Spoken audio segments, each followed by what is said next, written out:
प्रिय मित्रों, दर्शकों, मेरे प्रिय विद्यार्थियों तथा मेरे पुस्तकों के पाठकों, आज मैं प्रजातंत्र सीरीज पर ही कानून का शासन तथा कानून का समान संरक्षण के सिद्धांत पर बात करूंगा।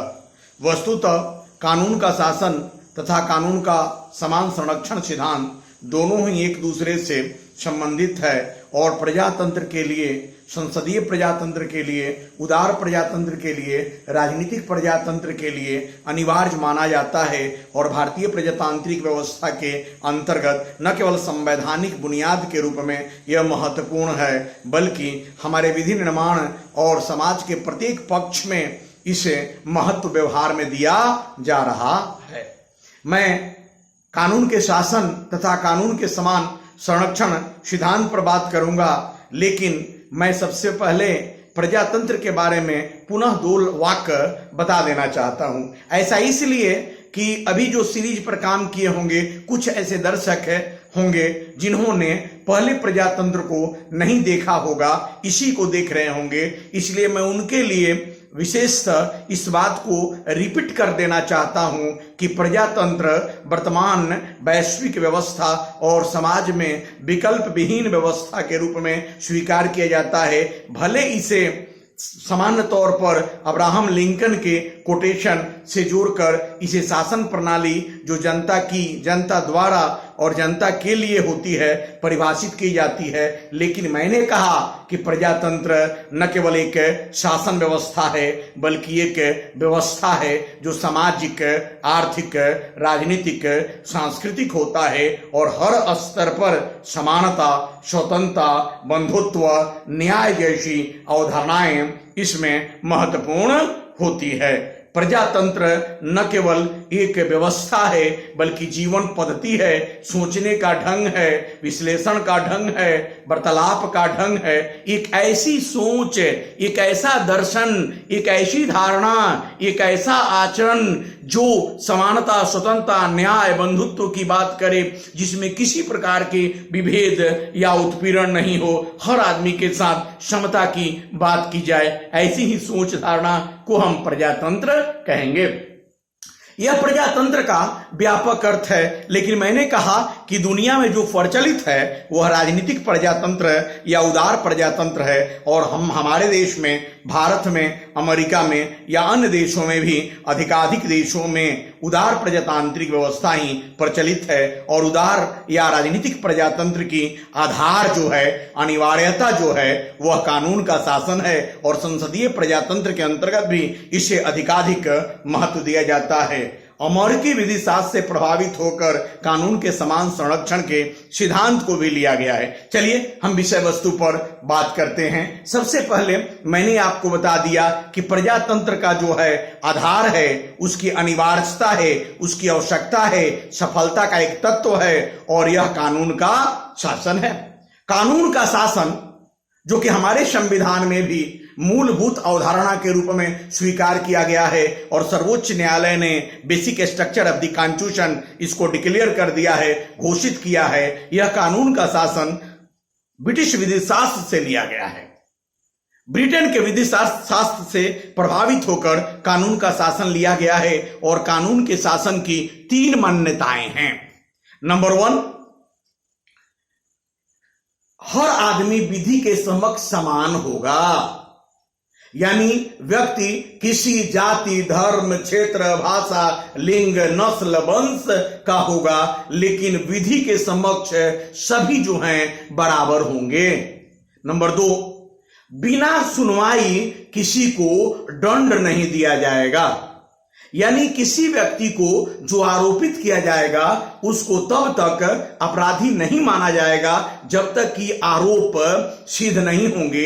और आरोप सिद्ध करने के लिए जो कॉग्निजेंस की यानी सुनवाई की जो प्रक्रिया है वह पूरी की जाएंगी, तभी अभियुक्त को अपराधी घोषित किया जाएगा और अभियुक्त को अपने आप को निर्दोष साबित करने के लिए पर्याप्त अवसर दिए जाएंगे। ऐसा नहीं होगा कि जबरदस्ती कर दी जाएगी और उसको स्वयं के विरुद्ध न्यायालय में बात कहने के लिए, अपने विरुद्ध जो है साक्ष्य प्रस्तुत करने के लिए टॉर्चर किया जाएगा, बाध्य किया जाएगा, ऐसा नहीं कहा जा सकता, ऐसा नहीं किया जाएगा। उसको पर्याप्त अवसर दिया जाएगा अपने आप को निर्दोष साबित करने के लिए। यह दूसरी प्रक्रिया है। और तीसरी प्रक्रिया के अंतर्गत कानून के शासन में यह है कि जो व्यक्ति आरोपित हुआ है, यदि वह आरोप प्रमाणित होता है तो उसे दंड दिया जाएगा, लेकिन दंड में किसी प्रकार की मनमर्जी नहीं देखी जाएगी। ऐसा नहीं होगा कि खीरा चुराने वाले को फांसी दे दी जाएगी और हीरा चुराने वाले को उसको फ्री कर दिया जाएगा, यानी राजा को जो इच्छा होंगी, शासक को जो इच्छा होंगी वह ऐसा कर देगा। ऐसा नहीं होगा। कानून का शासन इस बात की मांग करता है कि जो आदमी आरोपित है, यदि वह आरोप सत्य प्रमाणित हो जाता है, वह अपराधी घोषित हो जाता है, तो ऐसी स्थिति में उसको दंड दिया जाएगा, लेकिन दंड भी वही दिया जाएगा जो पूर्व सुनिश्चित होगा। हमने देख लिया कि कानून के शासन की तीन प्रमुख मान्यताएं हैं। हर आदमी कानून के नजर में बराबर है, चाहे उसकी आर्थिक स्थिति, सामाजिक स्थिति, कोई भी कुछ भी हो, जाति, धर्म, क्षेत्र, भाषा, लिंग कुछ भी हो, हर आदमी कानून के नजर में बराबर होगा। नंबर 2, बिना सुनवाई दंडित नहीं की जाएगी। सुनवाई के दौरान अभियुक्त को अपनी बात कहने के लिए पर्याप्त अवसर दिए जाएंगे, जबरदस्ती नहीं की जाएंगी, स्वयं के विरुद्ध गवाही देने के लिए बाध्य नहीं किया जाएगा।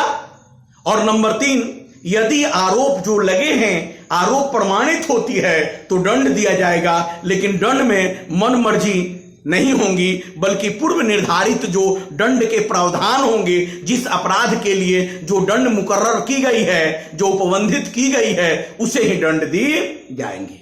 और एक और बात है कि जो व्यक्ति आरोपित है, जो दंडित किया जाएगा, जो अपराध के बाद के जो कानून आएंगे पूर्व के अपराध पर लागू होंगे नहीं होंगे। यानी आज जिस अपराध के लिए 7 वर्ष की सजा है, उस अपराध को कल नया नियम बनाकर फांसी की सजा दे दी जाती है, तो कल के पहले अपराध करने वाले लोगों को पहले के प्रावधान के अनुसार जो है वह दंड दिया जाएगा, यानी बाद के कानून पूर्व पर लागू नहीं होंगे। और एक और बात इसी के साथ है, जो पार्टी प्रिंसिपल कहते हैं, नॉट डबल पनिशमेंट, यानी एक अपराध के लिए एक से अधिक बार दंड नहीं दिया जाएगा। यह रूल ऑफ लॉ है। हालांकि मैं बताऊं कि रूल ऑफ लॉ जरूर कहता है कि हर आदमी कानून के नजर में बराबर होगा, लेकिन इसके कुछ अपवाद हैं।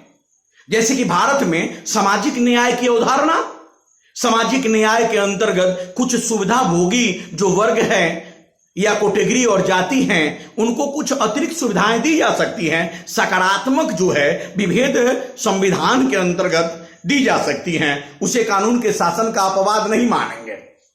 भारतीय संविधान के अंतर्गत यदि हम 361 के अंतर्गत देखें, राष्ट्रपति और उपराष्ट्रपति को कुछ प्रिविलेजेस दी गई है, विशेषाधिकार दी गया है, वह कानून के शासन का अपवाद है। इतना ही नहीं, बल्कि जो विधायिका के अंतर्गत जो लोग हैं, वह उनको बोलने की छूट है, या मीडिया की तरफ से कुछ किसी बात को रखने की जो छूट है, यह सब कुछ अपवाद जरूर है। तो हर देश में जो कानून का शासन है, वह कानून के शासन के कुछ अपवाद हो सकते हैं। संवैधानिक पद पर आसीन व्यक्ति जो होंगे, महत्वपूर्ण व्यक्ति जो होंगे, उनको थोड़ी सी वरीयता या विशेषाधिकार दिया जाएगा। जैसे कि भारत में भी आपने देखा है कि राष्ट्रपति और राज्यपालों को कुछ मामलों में विशेषाधिकार दिया गया है। यह कानून के शासन का युक्त अपवाद है। इसको अलग करेंगे। जो भी हो, मैंने बताया कि प्रजातंत्र के लिए कानून का शासन अनिवार्य है, और ब्रिटिश विधि शास्त्र से प्रभावित होकर भारत की संसदीय प्रजातंत्र में भी इसे अपनाया गया है। अब प्रजातंत्र का एक दूसरा आधार है, दूसरा आधारभूत सिद्धांत है, जो भारत में भारतीय संविधान के अनुच्छेद 14 के अंतर्गत इसको जोड़ दिया गया है, इक्वल प्रोटेक्शन ऑफ लॉ। अमेरिकी विधि शास्त्र की विशेषता है कि हर आदमी न केवल कानून के नजर में बराबर होगा बल्कि समान संरक्षण प्राप्त करेगा। अमेरिकी विधि शास्त्र की विशेषता है कि कानून के समान संरक्षण प्राप्त होंगे। व्यक्ति किसी जाति, धर्म, क्षेत्र, भाषा, लिंग का होगा, लेकिन कानून के द्वारा समान रूप में उसको संरक्षण दिया जाएगा। यह अमेरिकी विधि शास्त्र की विशेषता है और यह भी हमारे यहां भी अपनाई गई है। हमारे भारतीय संविधान के अंतर्गत, विधि विधान के अंतर्गत, निर्माणक निकाय के अंतर्गत सामान्य प्रचलन में कानून का शासन तथा कानून के समान संरक्षण सिद्धांत को समन्वित रूप में अपनाया जाता है और प्रमुख रूप में भारतीय संविधान के अनुच्छेद भाग 3 मौलिक अधिकार की सूची में अनुच्छेद 14 के अंतर्गत विधि के समक्ष समानता की बात की गई है और विधि के समक्ष समानता के अंतर्गत rule of law and equal protection of law, कानून का शासन तथा कानून के समान संरक्षण का सिद्धांत दोनों ही समन्वित रूप में उपस्थित हो जाता है। एक तो बात रही कि प्रजातंत्र का आधार है कानून का शासन और कानून का संरक्षण, लेकिन दूसरी तरफ मैं यह भी बता देना चाहता हूं कि भारत जो दुनिया का महान प्रजातांत्रिक देश है, सिद्धांत में, संविधान में कानून के शासन और कानून के समान संरक्षण की बात करता है, लेकिन व्यवहार में जब इसको देखिएगा तो वह स्थिति नहीं मिलती जितनी सिद्धांत में देखने को मिलती है। अब इसके लिए कानून के शासन या प्रावधान को दोषी नहीं बताया जा सकता, हमारे सिस्टम को दोषी बताया जा सकता है। और हमारे सिस्टम में जो लोग हैं, जो अयोग्य और पूंजीवादी लोग हैं, जातिवादी सांप्रदायिक लोग हैं, जो पूरी हमारी मशीन को संचालित कर रहे हैं, वो हमारी राजनीतिक जो नेतृत्व है और उस पर अयोग्य लोगों का, जातिवादी लोगों का, वंशवादी लोगों का, परिवारवादी लोगों का जो प्रभुत्व स्थापित हो गया है, वहीं सिद्धांत को व्यवहार में नहीं देखने देता है। इसीलिए प्रजातंत्र की सफलता के लिए न केवल जो कानून का शासन और कानून के समान संरक्षण का सिद्धांत संविधान की पुस्तकों में होनी चाहिए, बल्कि व्यवहार में होनी चाहिए। और व्यवहार में होने के लिए हम सब आपको जागरूक होना होगा। हमको जाति, धर्म, क्षेत्र, भाषा इत्यादि से ऊपर उठकर योग्यता के सिद्धांत की मांग करनी होगी। और यह जो नकारात्मक व्यवस्था है, यह परिवारवादी व्यवस्था है, यह अयोग्य लोगों की व्यवस्था है, इसको खत्म करना होगा। और खत्म करने का फिर मैं लोकतांत्रिक परिप्रेक्ष्य में संवैधानिक साधन का ही समर्थन करता हूं। लेकिन देखिए क्या स्थिति हो रही है। थैंक्स। मैं दूसरे दिन अलग बात करूंगा और मैं आपसे बता दूं कि रूल ऑफ लॉ पर और इक्वल प्रोटेक्शन ऑफ लॉ पर मैं सेपरेट काम करूंगा। वह भारतीय संविधान की विशेषता के रूप में होंगी। यहां तो मैं लोकतंत्र के आधार पर काम कर रहा हूं और ब्रीफ में जब मैं काम करूंगा तब लोकतंत्र को फिनिश करके आगे बढ़ूंगा। चलिए फिर दूसरे एपिसोड में काम करेंगे। तब तक के लिए शुभकामनाएं मेरी, और आपसे अनुरोध है कि मेरे नियमित वीडियो देखने के लिए आप मेरे इस चैनल को सब्सक्राइब करें, अपनी टिप्पणी दें, लाइक करें। Thank you. ओके।